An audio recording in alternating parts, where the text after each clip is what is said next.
Olá, sejam bem-vindos. Nós estamos iniciando mais um episódio do GPEncast Raio-X da História. E hoje nós temos uma convidada muito especial, que é a professora Laís. Ela é fisioterapeuta, professora lá na Universidade Federal do Mato Grosso do Sul. Mais uma vez, uma conversa amistosa, né, Everson? Muito amistosa. Laís, um prazer te receber aqui. Assim, deu um probleminha de horário, agenda, mas o motivo foi muito válido, né? Vamos discutir hoje um pouquinho sobre a nova lei, podemos falar assim? Sim, nova lei. E antes da gente começar, eu gostaria assim, que você fizesse uma apresentação, uma mini Wikipedia da sua vida, formação, onde você se formou, como que você construiu sua carreira acadêmica, o que vem fazendo hoje em dia. Aí pode ficar bem à vontade. Bom, obrigada por estar aqui hoje com vocês. É um prazer para mim falar sobre a ética na pesquisa, falar sobre a CONEP, falar sobre todo o sistema CEP-CONEP, da importância que a gente precisa dar, né? A sociedade precisa começar a dar a importância realmente necessária para o desenvolvimento da pesquisa com ética. Então, é um prazer estar aqui nessa conversa e a minha esperança é que no futuro a gente sempre converse sobre ética em todos os lugares, numa mesa como essa, numa mesa de bar, num restaurante, na padaria. A gente precisa falar mais sobre ética para poder agir mais de acordo, né? Porque a gente considera que não é uma tarefa burocrática, mas é um trabalho social em benefício da própria sociedade. Bem, posso começar? Quem é a Laís? Quem é a Laís? Eu sou uma mulher que se formou em 1993 em fisioterapia na Universidade Estadual de Londrina. E naquela época entrei para fazer fisioterapia mesmo, tinha toda a convicção que era essa a minha profissão, só podia fazer isso. Então, prestei o vestibular, passei, e ali eu tinha entrado para fazer desportiva, tinha algumas dúvidas ainda sobre a área da especialidade, mas no final acabei fazendo a área hospitalar em São Paulo, estudei na Escola Paulista de Medicina em 94, e estando lá ainda, prestei um concurso aqui para a UFMS, para o Hospital Universitário, Maria Aparecida Pedrocian. Enfim, passei no concurso, enfim, naquela época era um hospital, tinha 2 vagas para fisioterapeuta, uma dentro, que era a minha vaga, e uma fisioterapeuta fora, no ambiente ambulatorial.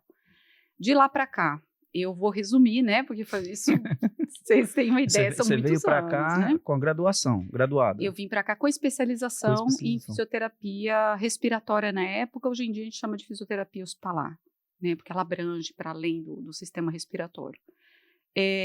Comecei a trabalhar no hospital universitário, depois de um tempo fui chamada para dar aula na UCDB, então comecei a combinar essa parte assistencial com a novidade de ser professora, porque a gente não se forma para ser professora, né? Então comecei a trabalhar lá, foi muito bom, e na respiratória, feliz, e nesse meio tempo precisei fazer o mestrado por causa da universidade, e acabei fazendo mestrado em saúde coletiva, tema que eu sabia muito pouco.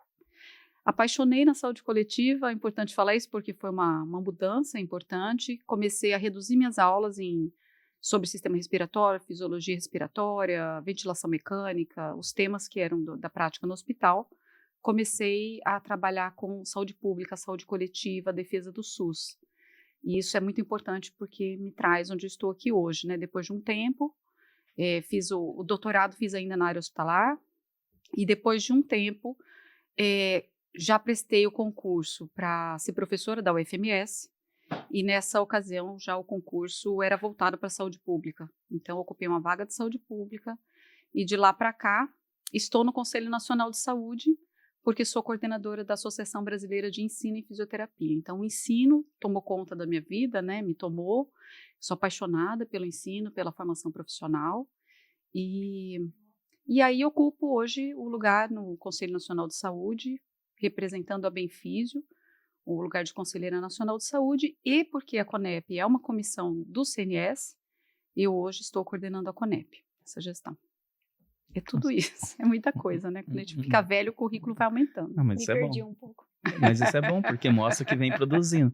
Olha isso, assim, só que Sim. a gente vai tratar de várias siglas, várias instituições. Aí eu vou pedir para você ir comentando um pouquinho o significado de cada uma delas, até mesmo porque a ideia é que esse vídeo chegue até nossos alunos, para eles saberem, até os professores, né, que trabalham com pesquisa, para saber um pouco mais todo esse trâmite da importância da ética em pesquisa, né? Da gente ter um conselho, passar as nossas pesquisas por um conselho, né? A Michelle tem uma boa experiência sobre passar os trabalhos ao comitê de ética. Foi difícil, Michelle? Mas eu acredito que mais demorado do que difícil, né? Sim. E a gente aprendeu bastante também, né, Michelle? Mas assim, eu acredito que seja... Acredito que seja não, né? É um trabalho importante porque a gente vai estar lidando com pessoas, né? Com seres humanos. E isso tem uma repercussão na vida das pessoas. Às vezes a gente mexe com memórias, e enfim, pode gerar gatilhos, etc. E... Ajuda ali, Everson. É que assim, tanto é que algumas vezes eu falei com a Laís, né? Laís, me socorre aqui, tem um projeto que não está sendo aprovado, eu não sei o que está acontecendo. Porque a gente trabalha com pesquisa qualitativa, mas no campo das ciências humanas, né? Humanas e sociais, sim. Humanas e sociais. Então, assim, muitas vezes cai para um parecerista que ele não é dessa área e não entende muito bem como que foi construída a amostragem. Eu quero saber a quantidade, né? Mas, pô, aí a gente está usando bastante Isso, eu tenho bastante dificuldade porque a gente ainda não desenvolveu o projeto. O projeto, ele, como se fala, né? É um pré-projeto, não é o estudo. Mas lá no estudo, tem coisas que a gente não espera que aconteça no pré-projeto. E aí a gente precisa lidar com isso. Porque a gente trabalha com história oral, né? Sim. E a maioria todas as nossas pesquisas, né? Foi no campo a metodologia utilizada foi da história oral. E aí, assim, pode ser que a gente consiga 4, 5 pessoas para entrevistar, pode ser que nós consigamos 20, entendeu? Por isso que eu te falei aquela vez lá, se eu sair estudar a bola de neve e tal, não, acho que é uma boa saída. Mas, enfim. E a gente, assim, quando a gente vai colocar lá na Plataforma Brasil, a gente já meio que tem que ter uma ideia de que a gente vai entrevistar. Mas como a gente vai saber se a gente ainda não iniciou o estudo? Planejamento. Essa é uma pergunta boa. Ciências humanas e sociais, vocês têm toda a razão. Tem a especificidade e tem coisas que não é possível planejar. E aí sim, qual que é a questão? Eu penso assim, o cerne da questão, né, é saber o porquê. E eu acho que a gente ainda não sabe. Por que a gente elabora um protocolo de pesquisa e submete aos pares? Porque são os nossos colegas que fazem parte dos comitês, né? Submete aos pares e pergunta a eles, né? Essa é uma questão. Pergunto a eles, vocês avaliando, vocês que não estão implicados nessa questão, vocês acreditam que esse é um projeto passível de ser desenvolvido? Esse é um projeto ético? Eu posso abordar uma pessoa dessa forma? Então, quando a gente pensa desse jeito, né, que vocês, por exemplo, implicados, não perceberam, não observaram alguma questão que os nossos pares podem observar, é interessante porque a gente faz um movimento coletivo. Porque vocês, na verdade, não estão sendo barreira, mas vocês estão me ajudando a qualificar uma proposta minha para que ela realmente tenha certeza de que ela vai ser desenvolvida com ética.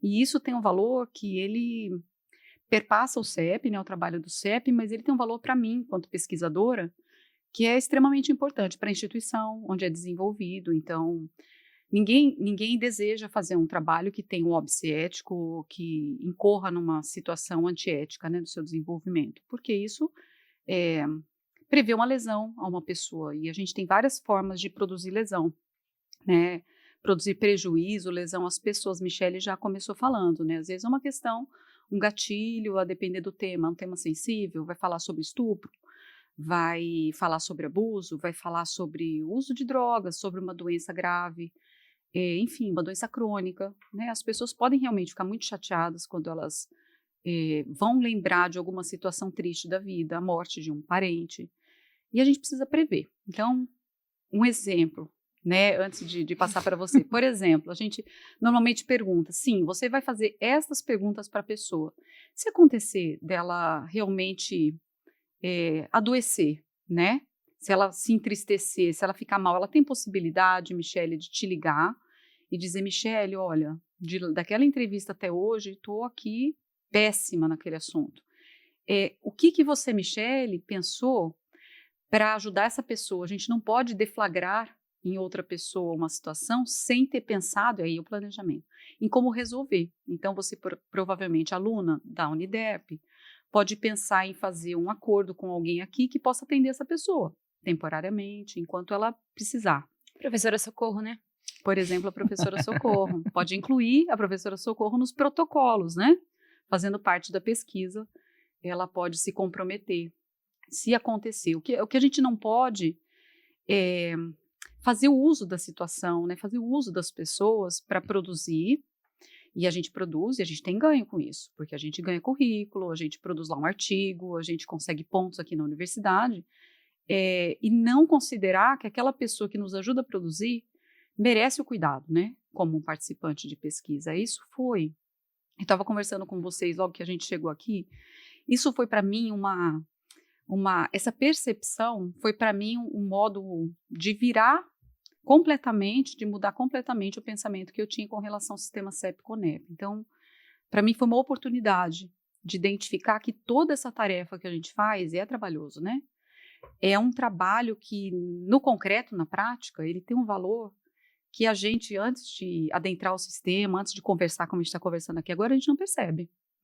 Então, às vezes as pessoas perguntam, mas não posso pegar no prontuário? Já está lá no prontuário, eu já peguei essa informação, porque eu sou médica, né? Você vai ser médica daqui a pouco. Se você...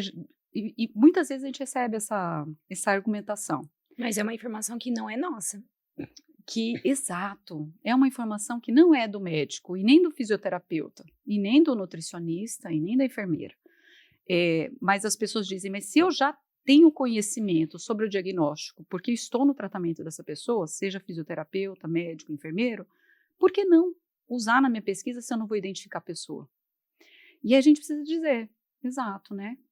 Porque a informação não é sua e porque ela lhe foi dada com uma outra finalidade.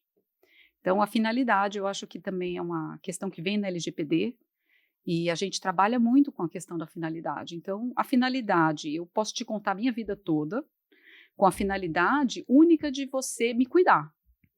E aí eu posso te contar todas as minhas mazelas, porque eu estou muito preocupada com o tratamento, né, da minha saúde. Agora, tudo que eu te contei com essa finalidade não pode ser utilizada na finalidade de pesquisa. Você precisa me perguntar, Laís, aquilo mesmo que você me disse, será que posso usar aquilo para fazer uma pesquisa para meu benefício? Ou para um benefício de uma sociedade, porque eu vou produzir um conhecimento, né? E aí a gente sempre provoca vocês. Qual é o benefício? Qual é o risco? Eu ia falar uma coisa, mas agora já lembrei outra. Emenda uma na outra. Eu não vou lembrar agora o nome do... Acho que eu até já contei para Prof. Socorro numa aula de comunicação. Ou para alguma outra professora de comunicação.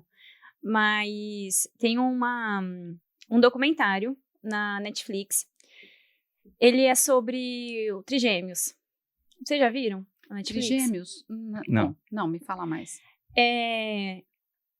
Deixa eu lembrar certinho. Aí depois, qualquer coisa, a gente exclui essa parte. Mas é que o documentário, ele é muito legal. Eles fizeram uma pesquisa com vários gêmeos e trigêmeos, mas os envolvidos na pesquisa, eles precisavam ter uma irmã que nascesse no ano X, né, que tivesse uma idade X para conviver ali com eles. E eles separaram os trigêmeos. Cada um foi para uma cidade, mas num raio de, por exemplo, 200 quilômetros. E eles fizeram um experimento para saber se mesmo sendo trigêmeos, eles teriam, por exemplo, personalidades iguais. Como o raio de distância era muito pequeno, um deles estava na faculdade, e aí simplesmente chegaram no quarto e falou, tem uma pessoa ali que é igual a você. Era o gêmeo, era o irmão, Sim. era um dos trigêmeos. Ele, impossível, eu não tenho irmão, eu tenho uma irmã. Sim. Não, mas é igualzinho a você. E eles se juntaram, viram que realmente eram irmãos, né, de sangue. E aí eles começaram a perceber que eles tinham os mesmos gostos. Eles tinham o mesmo gosto por mulher, o mesmo gosto por fumar cigarro, e começaram a ser amigos, mas eles queriam saber o que realmente tinha acontecido. Sim. Por que eles foram separados, né?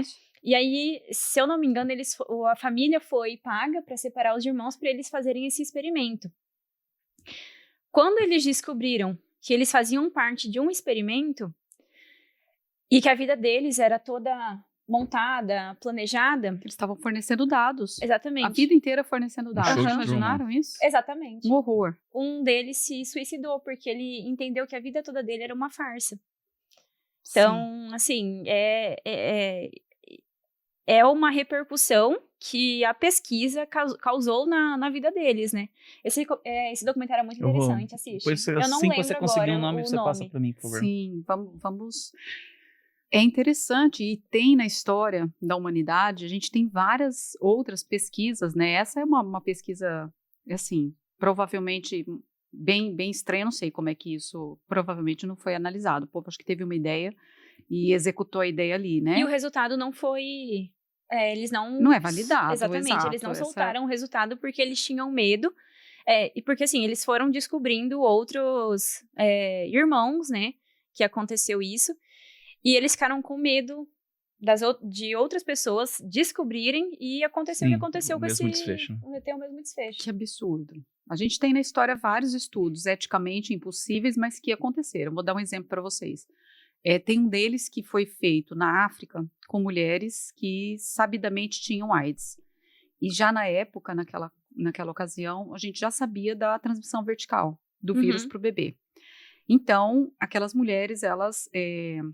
Bom, enfim, não poderiam amamentar, né? Estavam grávidas e aí veio a possibilidade de fazer o tratamento. Apareceu uma medicação, já se usava em outros lugares do mundo, já reconhecidamente uma medicação segura e eficaz. Então, eles dividiram essas mulheres em 2 grupos. Um grupo de mulheres recebeu a droga e o outro grupo de mulheres recebeu placebo. Então, vejam, né? Já conhecendo, sabendo que havia a transmissão vertical e que as mulheres que receberam placebo transmitiriam o vírus para o bebê, certeza. Fizeram uma pesquisa que, assim, eticamente impossível de imaginar por que você submete as pessoas a um horror desse, né? É um crime contra a humanidade. Já condena o bebezinho, né? E a explicação deles? Sim. Sabe qual é a explicação? Mas se eles estavam na África e se lá não tinha acesso ao medicamento, nós trouxemos esse medicamento de um país mais desenvolvido, todos os 100% daquelas crianças teriam nascido com AIDS sem a nossa intervenção. Com a nossa intervenção, 50% nasceram com AIDS. Essa foi a argumentação horrorosa do pesquisador. Mas aceitaram a pesquisa? Não, uma pesquisa que foi publicada depois como eticamente impossível. E outras aconteceram em momentos de guerra, fizeram inoculação nas pessoas de treponema pallidum, por exemplo, fizeram uso de crianças órfãs que estavam institucionalizadas. Tem vários exemplos, mas esse das mulheres é tão absurdo, porque é em favor do uso do placebo. E a fala deles é assim, bom, se elas estivessem lá na aldeia, vivendo naturalmente, sem nenhuma intervenção, 100% daquelas crianças teriam nascido com AIDS. Mas como a gente interveio, então 50% elas estão no lucro. E aí a gente diz, bom, então elas tinham que ter continuado lá a vida delas sem você se beneficiar com os corpos, com aquelas crianças, né? Porque o pesquisador é isso, ele intervém com interesse também, né? Existe um benefício que é para a humanidade, existe um benefício que é para o fabricante do medicamento, existe um benefício que é para o pesquisador. E nenhum problema sobre isso. Qual é o problema sobre isso? Que a gente precisa considerar que existem conflitos de interesses. Em todo tipo de pesquisa que a gente faz tem conflito de interesse. E sendo assim... Mas a gente escreve lá que não existe conflito de interesse. Não, mas depende. Não, existe potencial conflito de interesse em todas as relações, né? Então, por exemplo, eu estou aqui conversando com vocês, livre de conflito de interesse? Não, eu tenho aqui os meus interesses. Eu sou uma pessoa que defende o Sistema Único de Saúde de um modo que, para mim, não é negociável, inegociável. Então, eu sou uma defensora do Sistema Único de Saúde, eu sou uma defensora do controle social, eu sou uma fisioterapeuta que trabalha em serviço público, que se formou em 2 escolas públicas. Não tem como eu não ter implicação com tudo isso que eu vivi, né? Estou implicada. Então, tem conflito de interesses?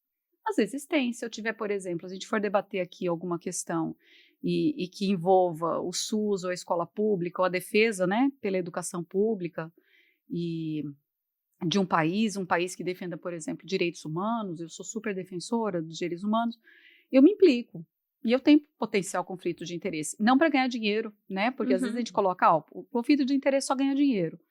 Mas não, a gente tem relações, por exemplo, de poder Como, por exemplo, vocês dois, professor e aluna, né? Então, essa relação não é livre de conflito de interesse, porque você vai receber nota e ele vai atribuir nota, mesmo que vocês não estejam na mesma disciplina. O Eli Everson tem os colegas que são professores, eles se reúnem, você sabe. E você tem os seus colegas, né, estudantes. Então, será que, de alguma forma, ele não pode influenciar os colegas dele, por exemplo, na atribuição de uma nota a você? Então, o potencial conflito de interesse, ele está, é inerente à vida. Isso nunca aconteceu, tá, gente? Nunca aconteceu. Não, isso é só uma pelo menos hipótese, com a né? gente, É uma hipótese. Momento algum. Mas as relações de poder, é importante que a gente considere Claro as relações de com poder. certeza. Não é? Você acabou de falar. A professora Help é minha professora. E eu ainda brinquei e falei, daqui a pouco ela não é mais. Você falou ainda sim. Então, vejam, são relações estruturadas, né? E a gente precisa... Então, por exemplo, quando a professora Help vier pedir para você participar de uma pesquisa, você já está em desvantagem. Tem conflito de interesse. Você está em desvantagem. Mesmo que você não seja mais aluna dela, pelo vínculo. É vinculada, tem vínculo pessoal, tem às vezes um vínculo de gratidão, foi sua orientadora, te tratou bem. Vinculada. Isso quer dizer que você não possa participar da pesquisa dela? Não, você pode, mas isso precisa ser considerado. E aí ela vai considerar que jeito que ela vai te abordar. Interessante, né? A gente precisa pensar nisso. São degraus mais abaixo, né?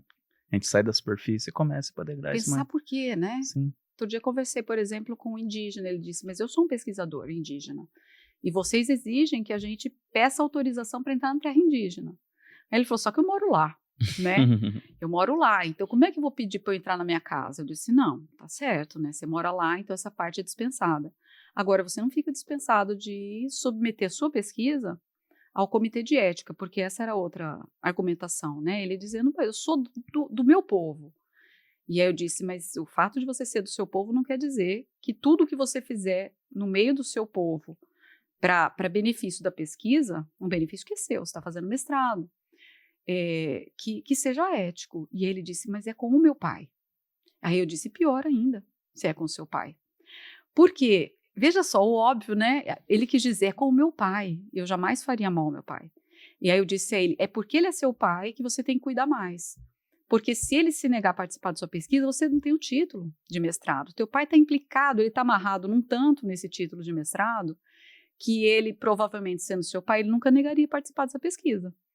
E aí ele vai participar de qualquer jeito, e isso já tira a autonomia dele. Só que isso é um forte conflito de interesse, né? Exato. É o pai. E o filho vai ganhar mais, e vai... Como o pai, né? E são questões que a gente não pensa, mas necessárias pensar. E como vocês lidam com essas questões subjetivas? A gente trata dessa forma, por exemplo, quando a gente começa a ler a pesquisa, a proposta, né, de uma pesquisa, pelo menos é assim que os CEPs deveriam agir, né? Ler aquela proposta, a gente tem um referencial. Então, a gente tem a resolução 466 do Conselho Nacional de Saúde, que é o CNS, eu falei no começo CNS, né? Conselho Nacional de Saúde. A resolução 466, que foi a primeira, e depois a gente tem a 510, que é de 2016, que fala sobre ciências humanas e sociais, que fez falta. Sim. Na 466, né? E depois... Inclusive, citem no projeto essa resolução. É importante. Que é a 510. Isso. É super importante. Porque às vezes as pessoas ficam... A 466 veio primeiro, né? De 2012, então só cita a 466. E não cita a resolução 510. Então eu estou me baseando na 510, porque essa é uma pesquisa de ciências humanas e sociais, né? Na área de ciências humanas e sociais. A pessoa lê, o grupo lê.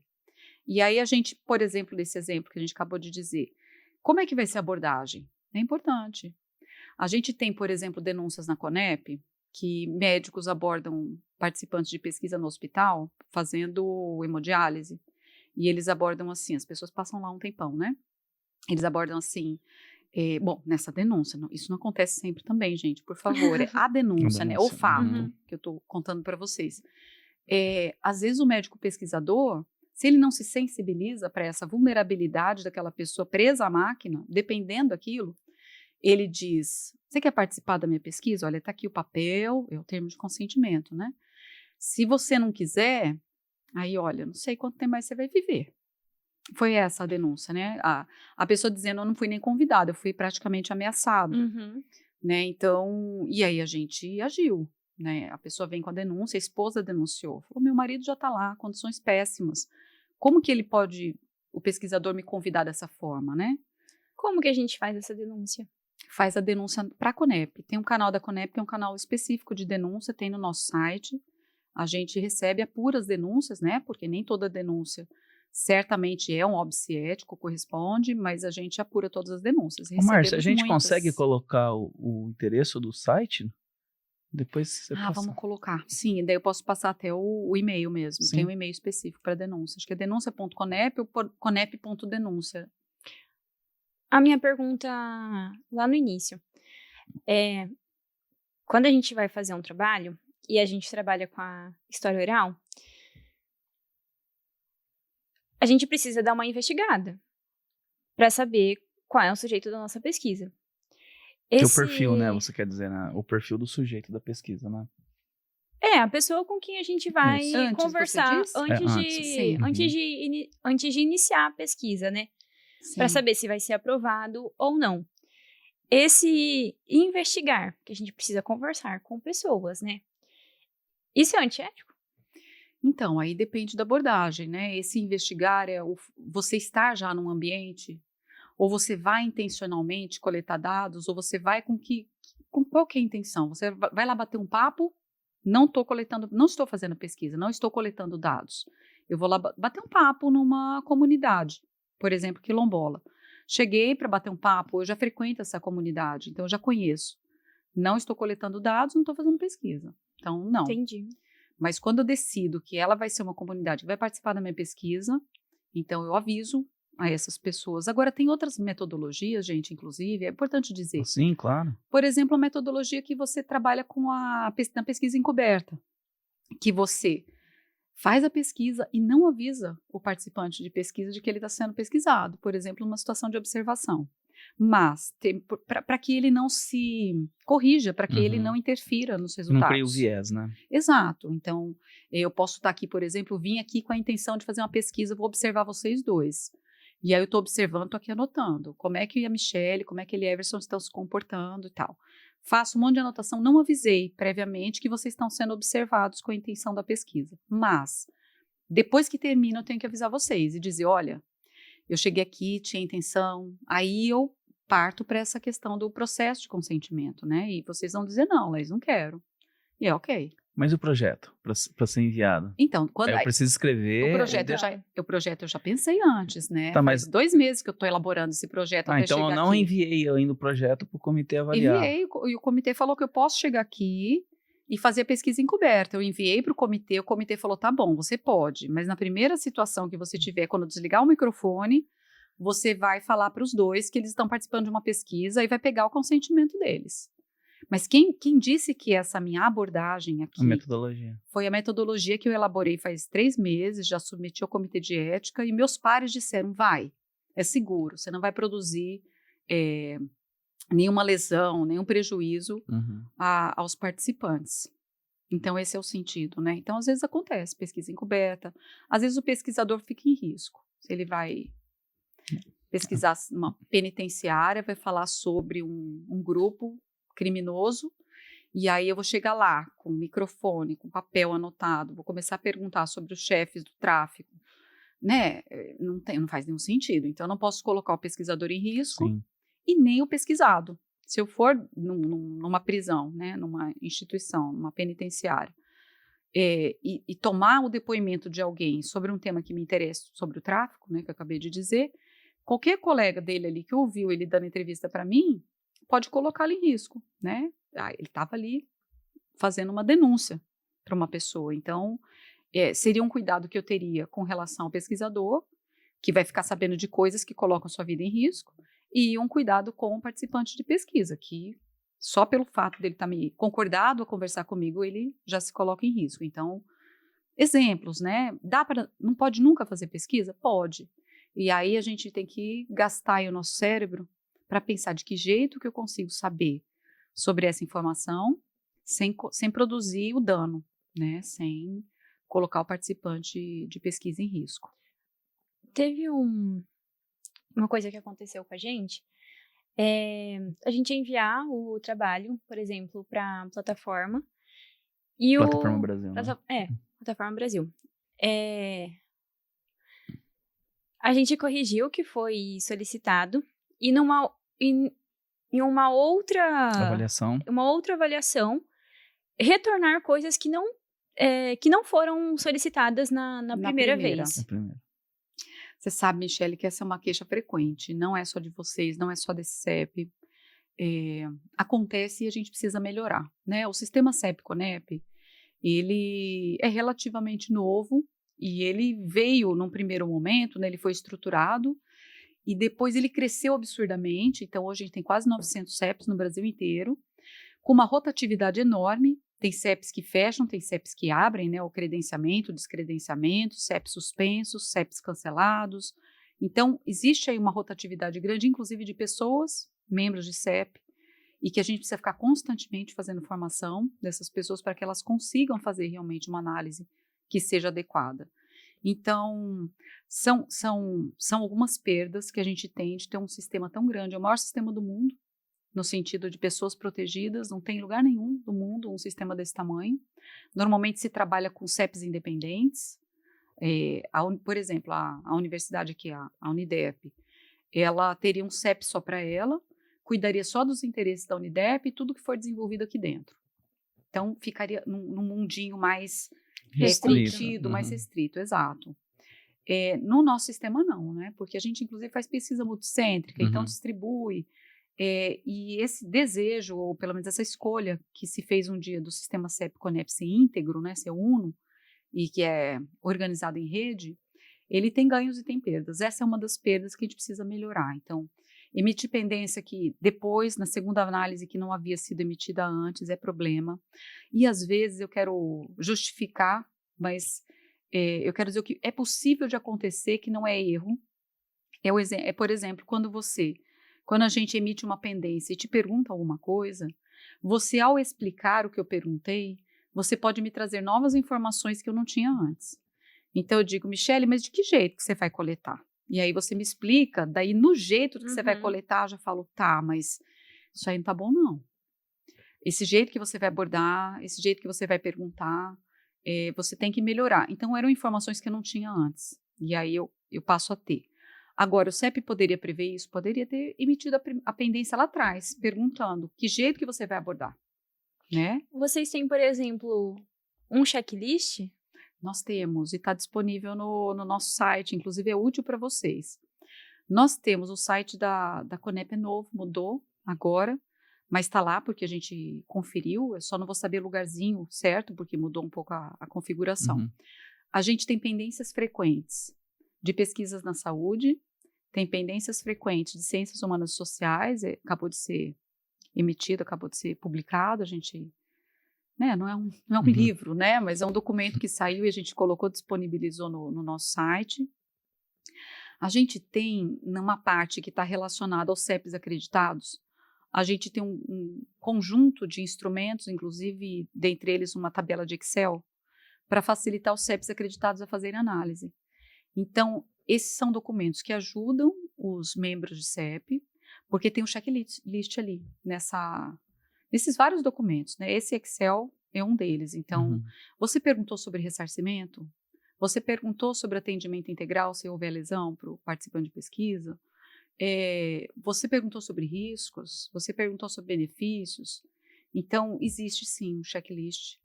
E eu acho que a gente divulga muito mal, né? Porque quando vocês perguntam, e está lá no nosso site, vocês não sabem, é porque a gente divulga mal. Eu não sabia. Eu também não sabia desse checklist. Tem. Pode fazer um direcionamento aqui? Sim. Assim, uma vez você veio ministrar uma aula no módulo que eu coordeno, do CETESC. E, assim, repercutiu muito aquela aula que você deu, que a gente falou sobre ética na pesquisa. E eu gostaria, assim, de uma maneira bem sintética, se for possível, né? Você fazer, assim, uma retomada. Como surge essa preocupação de ter um comitê de ética em pesquisa? Quais as questões históricas mesmo, assim? Por que precisou? De onde surgiu?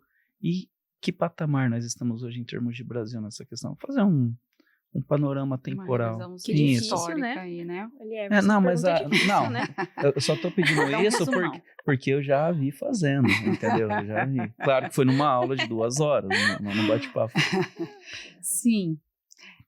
Bom, historicamente, a gente tem o advento da guerra, né? Não é que antes da guerra não tenha havido crimes contra as pessoas durante pesquisas, mas na condição da Segunda Guerra, a gente teve pessoas que eram prisioneiros de guerra, né? Pessoas que viviam aprisionadas e que elas foram usadas para servir a pesquisa, todo tipo de pesquisa das mais horríveis, né? E, em especial, o que foi mais divulgado foram as pesquisas que os médicos fizeram. Então, tentar mudar a cor dos olhos das pessoas, colocando tinta azul, pegando gêmeos e fazendo todo tipo de pesquisa com gêmeos, cortando um braço, costurando na perna do outro, enfim, horrores, né? Horrores. Fizeram o uso das pessoas de um jeito inconcebível de imaginar o horror que aconteceu na guerra, né? Nos campos de concentração.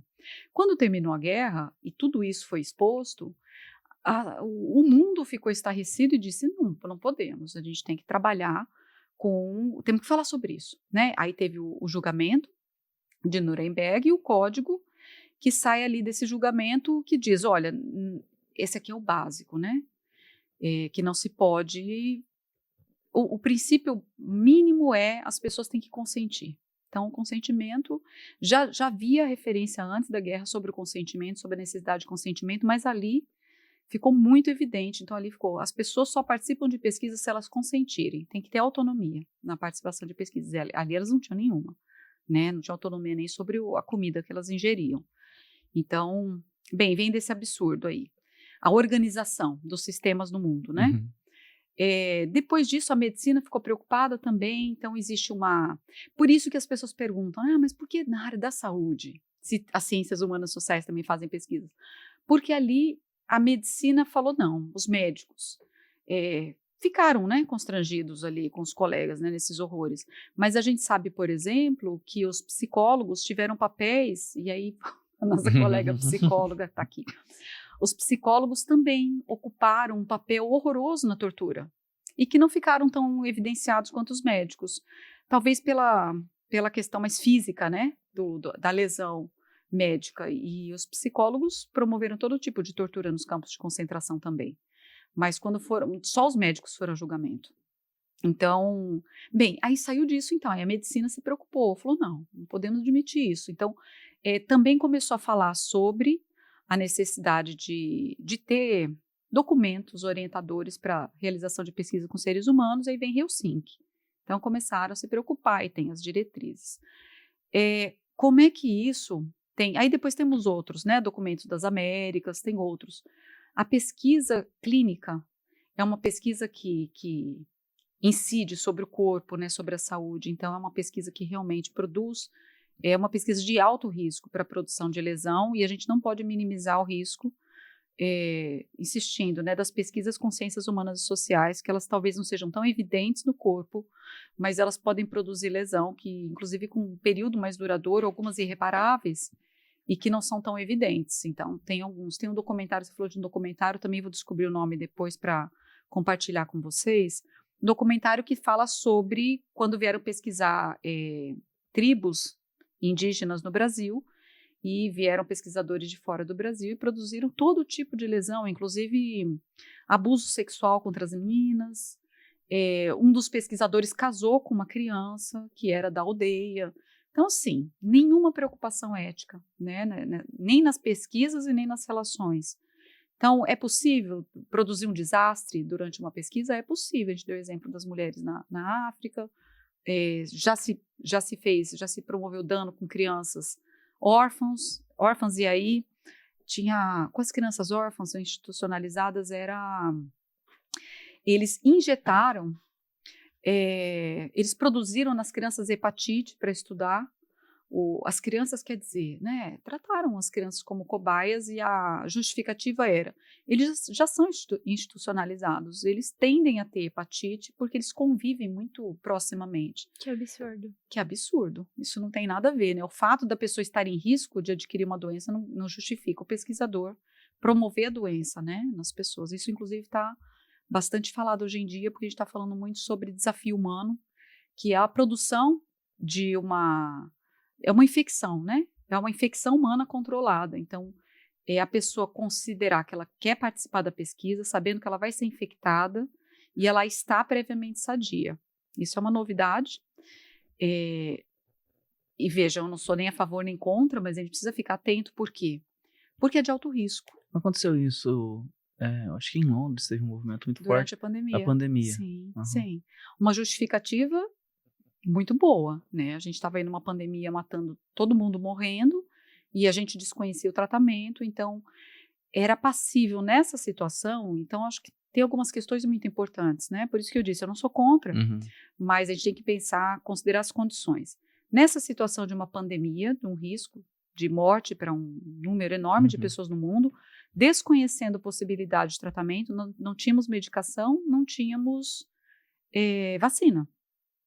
Então, um grupo de voluntários, estudantes da medicina, jovens, sadios, então escolheram, né, uma faixa etária mais segura, escolheram pessoas que sabiam com certeza do que iria acontecer no corpo deles, para que eles tivessem autonomia para decidir se entrariam ou não na pesquisa, então médicos, e eles ficariam internados no hospital. Haveria infecção humana, eu falei Londres, nasal. mas eu não sei se é Londres mesmo. Sim, é na Inglaterra. Eu não tenho certeza se é em Londres, mas é na Inglaterra. Haveria infecção nasal. Por sinal, a Inglaterra é um dos países que tem mais impulsionado o desafio humano, né? A infecção humana controlada, visando promover pesquisas mais seguras no sentido de resultado, mais rápidas e mais baratas. E aí, quando a gente fala mais baratas, a gente tem que cuidar para que a economia, o lucro, né, o máximo lucro possível, ele não tome os corpos humanos para fazer pesquisa. Por quê? A gente sabe que quando a gente fala dessa premissa, né, vamos nos ajudar enquanto sociedade, né, vamos fazer pesquisas com infecção humana controlada, porque a gente vai ter mais acesso mais rápido ao medicamento, a gente vai gastar menos dinheiro e a gente vai ser feliz todo mundo. Gente, a gente se pergunta, quem vai ter acesso ao medicamento nesse mundo de hoje? É quem pode comprar. Então, é uma falácia dizer, vamos todos ter acesso ao medicamento. Não é verdade. A gente viu durante a pandemia, inclusive, que os países que tinham dinheiro tinham acesso à vacina. E os países pobres, embora fabricassem, não tinham. O horror, né? Então, a gente não pode se acostumar com o horror. Então, e aí a gente se pergunta, quem vai ser o sujeito? E eu estou falando sujeito de propósito, porque hoje a gente fala participante de pesquisa para não falar sujeito assujeitado. Mas quem vai ser esse sujeito assujeitado que vai sofrer infecção humana? Vai ser o pobre. Vai ser a pessoa que precisa de alguma coisa, que tem uma lacuna. Ou a pessoa que está precisando de comida. A pessoa que precisa de moradia. A pessoa sem emprego que vai ser financiada. Posso aproveitar o gancho? Sim. O participante da pesquisa, ele recebe algo a favor, assim, para participar da pesquisa? Como que funciona essa troca? Qual que é o tipo de troca eticamente permitida? No Brasil, nenhuma troca. Nenhuma troca. Não, no Brasil, o participante de pesquisa, ele participa porque... livre e espontânea vontade. Deseja, porque é autônomo, né, para decidir. E aí, tudo que implica nessa autonomia, qualquer estímulo que eu dê, e que não deixe ele completamente livre para pesquisar, eu dei o exemplo já, né, do pai, Sim. do pesquisador. Sim. Ele tem que estar livre. Se ele tiver qualquer coisa, se tiver um bottom, um broxinho, uma caneca como essa, de brinde, eu talvez consinta em participar da pesquisa só porque eu desejo ganhar uma caneca. Mas é um mimo, tá? Não é? É um mimo. É um Nossa. Sim. Você gostou? É um mimo que eu adorei para participar dessa nossa relação. Inclusive, você nem sabia que era a canequinha. Que ela era minha, né? Muito obrigada, eu adorei essa caneca, é linda. Desculpa, ainda. Perdeu. Não perdi não, tô aqui lembrando. Se eu ganhar essa caneca aqui num processo de... Se eu estiver tentando decidir se eu quero participar da pesquisa ou não, e aí eu vejo essa caneca, você fala assim, falar nisso, Laís, não tem nada a ver. Mas, se por acaso você participar, no final vai ganhar uma caneca. Não tem nada a ver, não, tem tudo a ver. Porque se eu achei ela bem bonita e quero tê-la na minha casa, condicional. Já mudou minha autonomia, Sim. Já não estou tão livre. Você tem que me convidar, Laís, você quer participar da pesquisa? Vai ser assim. Vai ter 2 furos, vai ter uma entrevista, vai ter isso, vai ter aquilo. E você vai ganhar? Qual é o meu benefício? Bom, eu vou contribuir com o desenvolvimento do conhecimento e eu vou, no final, saber se eu tenho, porque eu vou levar lá 3 furos, 2 exames, você vai me devolver os exames, então. Eu vou ter o benefício de conhecer o resultado dos meus exames. É um benefício? É um benefício, né? Já estou aqui, quero saber se eu tenho determinada doença, não sei. Então, o benefício do exame de sangue, ele está envolvido porque você previu o exame de sangue no seu projeto para identificar a doença em determinada população. E aí eu tenho um benefício individual, né? De saber se eu estou bem. E aí, lembrando que você tem que prever que se eu não estiver bem, não pode me jogar no mundo. Ah, se você não estiver bem, vai lá na porta da sua unidade de saúde e se vira. Não. Se você não estiver bem, se a gente identificar a doença em você, a gente vai encaminhar você para o ambulatório. Pelo menos no primeiro, segundo, terceiro mês, você vai ser cuidado ali até a vaga do SUS sair, sei lá. Tem que estar escrito. Não tem certo ou errado na análise ética. Quem vai decidir se está bom 3 meses para vocês me cuidarem, até eu conseguir uma fila do SUS, é o grupo que fiz a análise. É quem tiver lá aquele dia no CEP, naquele colegiado. Poxa, 3 meses está bom? É por isso que o CEP precisa analisar na própria cidade. 3 meses está bom para Campo Grande ou não? Não, 3 meses não está bom. Aqui fila dura 1 ano. A gente sabe que a gente mora aqui. Ah, então 3 meses não, porque Laís de 3 meses vai ser tratada e depois vai jogar lá na rua? Até ela achar outro lugar para se tratar? Então aí eu, por exemplo, eu diria, né? Eu como avaliadora diria, olha, não. Você vai cuidar da Laís até o dia que ela trouxer uma confirmação de que ela entrou no ambulatório tal, do HU, da Secretaria de Município. Então, esse cuidado, assim, ele não está escrito na regulamentação, né, nas resoluções. É um cuidado que as pessoas têm que ter, o grupo. E aí, a gente aqui, nós 3, avaliando um protocolo de pesquisa, a gente pode dizer assim, gente, eu pensei em algumas questões e não pensei em outras, mas a Michele pensou. E o Eli Everson, que tem outra experiência de vida, pensou em outras ainda. Então, a vantagem do colegiado, que realmente trabalha com, não de modo burocrático, fazendo checklists, tem. Não, mas avaliando cada situação. Vou te dar outro exemplo. Laís vem aqui no ambulatório fazer, eu já venho. Normalmente, venho aqui fazer um exame, sei lá. E vocês querem entrevistar as pessoas na fila, enquanto esperam o exame. Não vai demorar muito. Não vai atrapalhar meu almoço, eu vou responder rapidamente, é uma coisa simples, eu assino um termo de consentimento e vou embora. Vocês precisam me dar o almoço? Depende. Se vocês vão estender o meu tempo de permanência aqui até depois do almoço, não vou pedir para o participante de pesquisa ficar sem comer para eu me dar bem no meu trabalho. Então eu digo, olha, se você ficar aqui, vejam, isso não é um brinde. Se você ficar aqui, eu vou ressarcir o teu almoço. Como você ia para sua casa fazer sua comida e comer, eu vou te entregar o almoço, não é um brinde. Não é almoço, não é um voucher para você comer no restaurante mais chique da cidade à noite, porque tem gente que faz isso, tem pesquisador que faz isso pra gente. Olha, eu vou dar um voucher, a pessoa come onde ela quiser à noite. Não. Aí é uma forma de intervir na minha autonomia. Porque aquele restaurante chique talvez eu nunca tenha ido. Eu tenho uma pergunta, mas acho que depois a gente pode tirar também. Porque a gente faz muito isso em habilidades médicas, né? Coletar texto experiencial, coletar a anamnese do paciente. Assim, não é uma coisa tão... A gente não vai usar para uma pesquisa, mas a gente coleta a informação do paciente. A gente nós podemos fazer isso? Podem. Podem, porque não é um ambiente de pesquisa. O que vocês não podem é pegar esses dados e usar para pesquisa depois, sem pedir o consentimento. Ah, mas e depois se eu acho que é tão legal aquela experiência de ensino que eu resolvo fazer uma pesquisa com ela? Não tem problema. Pega o contato das pessoas, liga para elas. Olha, lembra aquele dia que você me deu uma entrevista para me ajudar a aprender a entrevistar? Pois foi tão boa aquela entrevista que agora a gente quer usar para uma pesquisa. Quero publicar, quero fazer uma análise. Aí você fala para a pessoa, olha, eu vou ir na sua casa te explicar, né? Ou não, ou você vem aqui na universidade nessa semana, passa aqui. Enfim, como você vai fazer, não importa. Mas na hora que a gente escreve o projeto, a gente tem que deixar claro que o material, os dados já existem. Como que funciona isso? Porque assim, Sim. É uma pesquisa retrospectiva, né? Exato. Os dados já existem, eu já tive contato, mas naquele momento não pensava em questão de pesquisa, a intencionalidade, né? Mas agora passou. Tô te perguntando porque estou numa situação muito parecida, sabe? Sim. Mas aí, Sim. eu acredito que nós poderíamos entrar na questão do relato de caso. Relato de exemplo. caso.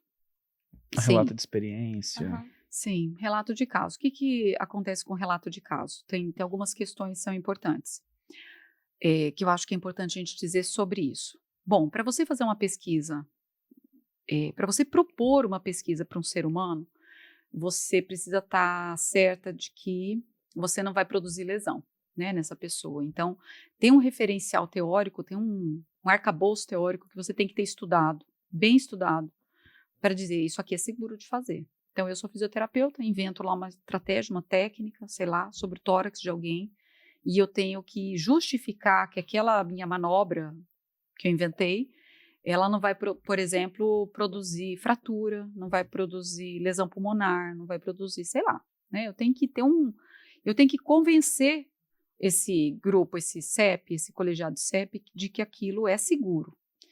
Por quê? Eu digo tem que convencer. Porque esse grupo, gente, quando eles me dão um parecer dizendo, Laís, vai e faz tua pesquisa, eles estão se corresponsabilizando comigo. Uhum. Se eu produzir lesão por aí, eles estão junto. Uhum. Eles aceitaram. Disseram, vai que é seguro, Uhum. né? Eles disseram para mim, que sou pesquisadora, eles fizeram uma análise em colegiado, vejam só como isso é importante, não é nada burocrático, né? E se eu produzir uma lesão num paciente e agora participante de pesquisa, porque estou pesquisando, e ele fizer uma denúncia, por exemplo, isso vai, gente, a Ministério Público, Justiça Comum, tem direito. E quando for a Justiça Comum, e agora ainda mais com a lei, né? O CEP vai responder junto. O CEP vai dizer, Laís fez, vai responder. É ré nessa situação. E vocês que falaram vai, Laís, são réus junto. Vai todo mundo responder pela lesão. Então, é um compromisso, né? Bom, eu tenho que ter esse arcabouço teórico para ter certeza que vai estar tudo bem com as pessoas, que elas estão seguras. O que acontece quando eu não tenho? Não tenho, sei lá. Vou dar um exemplo aqui, eu tô com medo de dar exemplo do povo ficar magoado depois. Mas, sei lá, uma prática qualquer dessas integrativas e que não tem comprovação teórica ainda. Bom, se eu quiser submeter um grupo de pessoas a essa prática, eu preciso justificar que elas não vão sofrer lesão, eu tenho que ter um número de artigos suficiente. Digamos que eu não consiga, o CEP diz, não, Laís, não pode fazer isso. Não pode porque você não tem uma bagagem. Uhum. Isso, essa é a palavra que eu queria, embasamento. Não pode. Aí eu faço o quê? Estudo de caso. Aí eu faço estudo de caso com você, faço estudo de caso com ele Everson, faço estudo de caso com a Help, e vou fazendo um monte de estudo de casos, para depois eu junto meus estudos de caso para dar um golpe, né, na parte da ética na pesquisa. Então, estudo de caso, essa é uma questão assim, importantíssima que a gente tem que ficar atento, quem é do CEP. E quem é pesquisador, gente, não pode, né, não pode. A gente não precisa fazer esses desvios, a gente precisa pensar o porquê não pode fazer, né, não posso fazer, porque eu posso criar expectativa numa pessoa, por exemplo, se curar para o câncer. Se você usar isso aqui, talvez você cure. Vou colocar minhas mãos sobre você e a energia e tal. Pensa a expectativa dessa pessoa. Daqui a 6 meses a gente termina a pesquisa e não curou o câncer. É lesão, isso é lesão, né? Poxa, mas não fiz nada no corpo. Produziu uma lesão numa pessoa. Criou uma expectativa que não foi confirmada, pelo menos, né? Ela pode ter deixado outros tratamentos. Pode ter acontecido um monte de coisa aí que foi a minha intervenção sobre a vida dela que produziu lesão por interesse meu em fazer uma pesquisa. Então, o estudo de caso tem esse problema. Quando é que ele é um estudo de caso direitinho, né? Quando é um estudo de caso direitinho, eu estou lá no hospital e vejo uma questão muito diferente. Estou tratando um paciente, é uma doença rara, eu tenho interesse em publicar sobre isso depois. O paciente está ali, ele é meu paciente, eu atendo ele, sou fisioterapeuta dele, e aí eu digo para ele, olha, eu tenho uma proposta para você, tua situação é tão diferente de tudo, que ela pode ajudar outras pessoas no mundo, se eu publicar. Então, você concorda? Concordo. Escreva um projeto, que eu vou publicar e tal, como é que eu vou abordá-lo, o que eu vou usar? Sim. Eu vou usar entrevista, eu vou usar só o prontuário, ele está lá ainda na minha frente, posso fazer avaliações, e aí ele vai assinar e vai dizer que ok, e eu vou ter primeiro escrever o que eu vou usar. Ele diz ok, e aí a gente vai poder desenvolver o estudo de caso. Às vezes as pessoas dizem, mas essa pessoa passou aqui faz 3 anos. Ué, pega lá o prontuário, não tem prontuário? Pega o telefone e liga para a pessoa. Ela é a dona daquela história, não é? Não sou eu que sou a fisioterapeuta dela, que fiquei com ela 10 dias no hospital. A dona da história é ela. Aí eu ligo e digo, olha, lembra de mim? Tô querendo publicar. Você tá afim de me ajudar? Você quer participar? Vou te apresentar tudo. Né? E se tô afim de me ajudar, até é inadequado, para falar a verdade para vocês, porque intervém sobre a autonomia do participante de pesquisa. Olha isso, o tempo passa muito rápido, eu já recebi acabou, um sinal que a gente está caminhando para o final. Mas eu tenho uma curiosidade. Eu tenho várias. Eu cheguei na metade das minhas curiosidades, mas eu deixo você. 1, 2, 3, a gente faz outros. Mas vamos lá.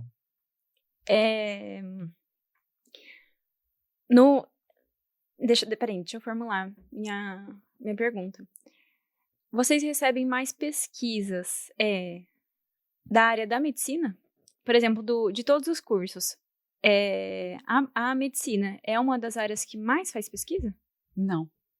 Não é. Quando a gente fala, eu estou falando de ensaio clínico, né? Quando a gente pensa em ensaio clínico, gente, a proporção no Brasil é bem baixa com relação às outras. Por quê? Pense, a gente tem pesquisa desde TCC, isso sem falar de, hoje em dia, até no ensino médio já se faz bastante pesquisa, né? Já preparando as pessoas para fazer pesquisa, formando pesquisadores. Tem até PIBIC para isso. Pois é, acho muito legal, muito legal. Começar a formar cedo os pesquisadores, né? Eu também não, fico um pouquinho com inveja, mas agora já tem. É sinal que a gente evoluiu, né? Sim. Tem, então assim, desde o ensino médio já estão fazendo pesquisa, depois a gente tem TCC obrigatório, todos os cursos, todas as áreas, imagine. Então, em número, os ensaios clínicos são muito pequenos, mas são os de maior risco físico. Então, hoje na CONEP, e eu vou voltar outro dia aqui para falar sobre a nova lei, porque inclusive o decreto nem foi publicado ainda. Maravilha, então, que eu já ia fazer o convite, ela se autoconvidou. É desse jeito que eu gosto. Já me comprometo, já me comprometo, porque eu não vou poder falar muito sobre o decreto, porque ele ainda não foi publicado. A gente desconhece o teor do decreto.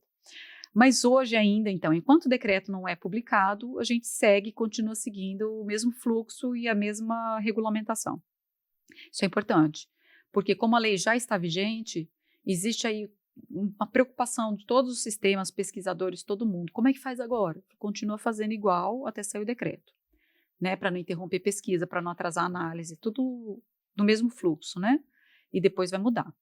Mas hoje, a CONEP, a Comissão Nacional de Ética em Pesquisa, a CONEP recebe as áreas especiais, então, que um dia foram consideradas as áreas de maior risco, né?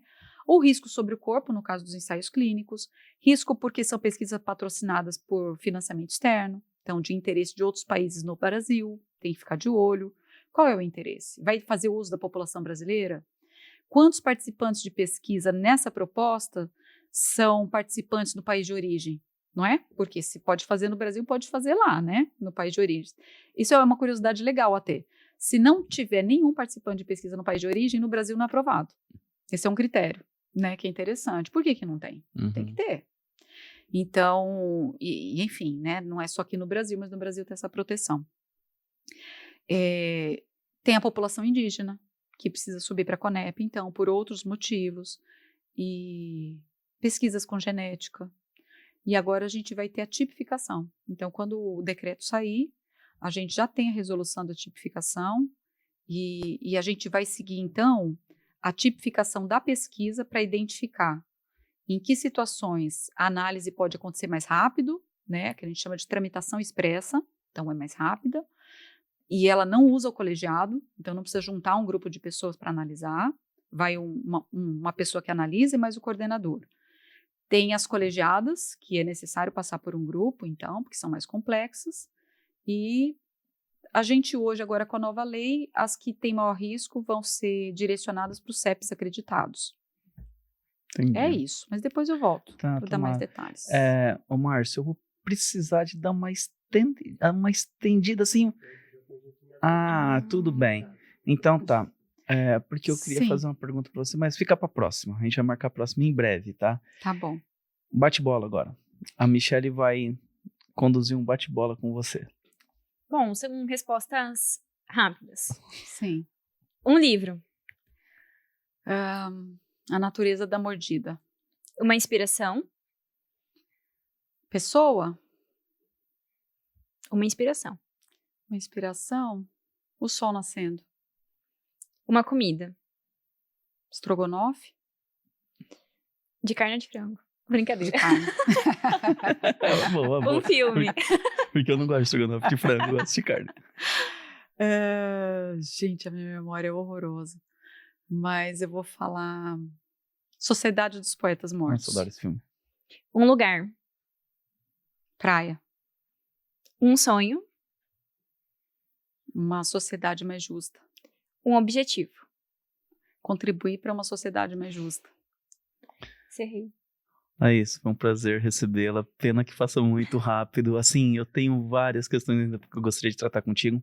Mas Sim. que bom que você se já autoconvidou para a próxima. Michele, satisfação em compartilhar a mesa novamente com você. Satisfação é toda minha. Muito obrigada. Obrigada, Elieverson. Obrigada, Michele. É assim, eu me autoconvidei porque para nós é uma grande oportunidade estar aqui Sim. com vocês. Para nós também. O sistema CEP-CONEP, ele é encarado como burocrático, como desnecessário ou como uma barreira. E o nosso exercício é pensar nos motivos pelos quais a gente deveria um dia, e eu espero contribuir com isso, a gente deva esperar com alegria pela resposta dos CEPs, porque deve ser assim, né? A concepção deve ser essa.